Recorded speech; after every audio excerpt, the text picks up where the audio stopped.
A majority of the time I'm doing the standard, or one of the most common ways of training calisthenics is where we do bent arm training on one day, straight arm training the next. And then most days I'm doing a sprinkle of hand balancing in there to maintain the hand balance level so I can use it in my skills. That goes up to one arm handstand work, that type of thing.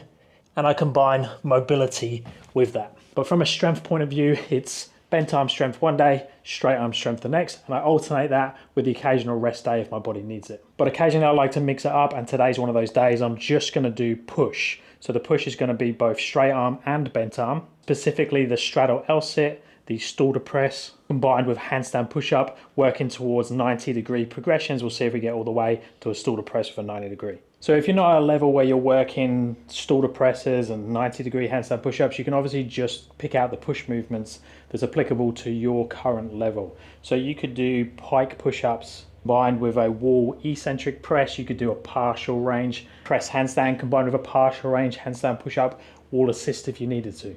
So basically you could just look at the movements that you normally train, and instead of combining them with a push-pull scenario, you could go all push, and then obviously you could go all pull as well. So to warm up, I've done some general handstand work, and then I'm just playing with going in to a straddle L, holding here for time. Then I'll do an easier press variation, so a standing straddle press, and then just do some small range handstand push-ups. So I've done nothing for bent arms to warm it up, and I did train crow to handstand yesterday on the single bar, so I'm taking it easy to start with that bent arm push. And then we'll do our normal, we'll break down the components that make up each of those skills and make sure we've got the static positions, so the start and the end position, hit them by themselves, and then hit the transition between them. So for that shoulder press, we have the straddle L-sit. Now we can get into that in a couple of ways. We can do it from this direction, which is a little bit easier to get higher, especially if you're not so flexible. Hold there for time, or you could transition directly to it like I've done a second ago. And then top position of the shoulder press is the handstand. So making sure that I'm handstanding on the thing, being the P-bars, that I'm going to do the shoulder press and handstand push-up on. So obviously for the handstand push-up and the press, this start or end position is the same, the handstand. So making sure that's warmed up.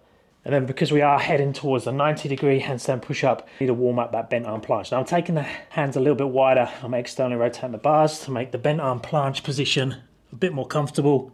I am resting a little bit on the arms, so there's good contact there, but I'm not in an elbow lever position, but I'm not in a full bent arm planche where there's no contact, because I want to make it as efficient as possible because I'm putting all that strength work together. Okay, so far we've hit that little bit of a warm up in that straddle L-sit position. We've done the straddle press, the easier press version for me, up to handstand. There's small partial range handstand push-ups. We've warmed up the bottom position and the top position of each of the skills. So next, let's do an eccentric of both. So just through the full pathway, but the down only, so the easier section.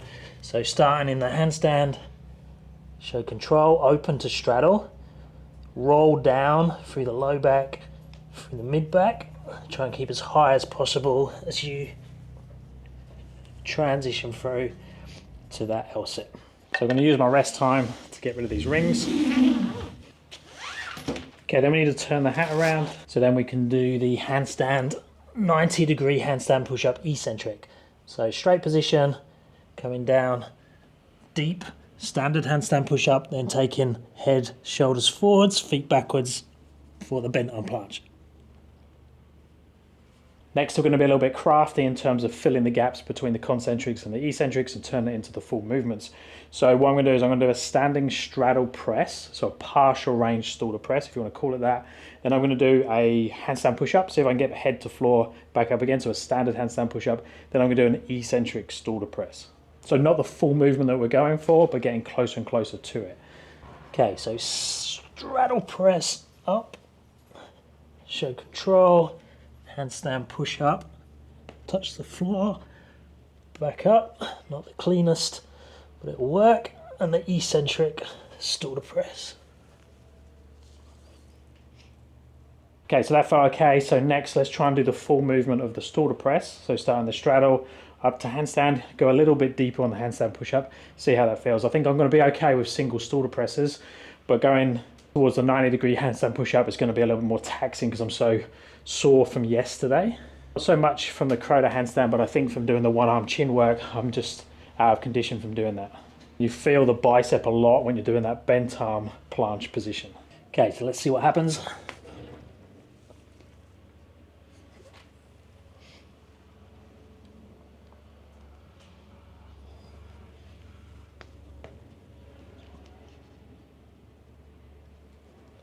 Not too deep on the handstand push up. Press felt okay. Okay, not bad. So what we're gonna do now is see if we can make that handstand push up deeper and deeper towards that 90 degree. Okay, I'm gonna try and save a little bit of energy, go backwards into the straddle L position because I am struggling with that compression a little bit today.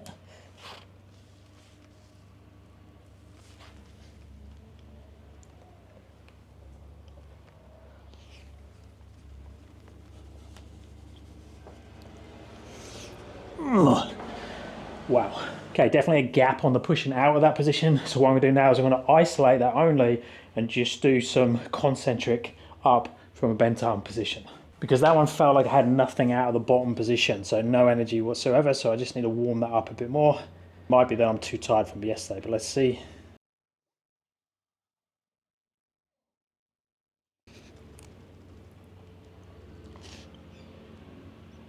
Oh my God, that's so hard to get up today. It just feels a bit flat, so obviously I was more tired from yesterday than I expected. But let's just see if we can get a full movement now. I'm not 100% confident, but good rest. Let's try one rep.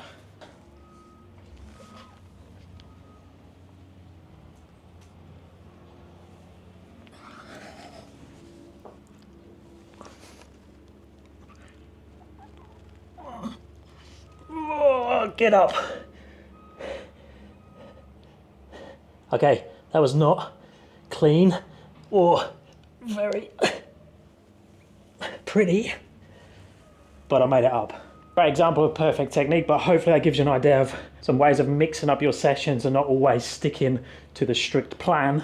And it can also be quite fun because you're trying to put skills together that you wouldn't normally do. Now, if you need help with your training, check out my website, www.paultwyman.com.au. I offer online coaching, I have my app.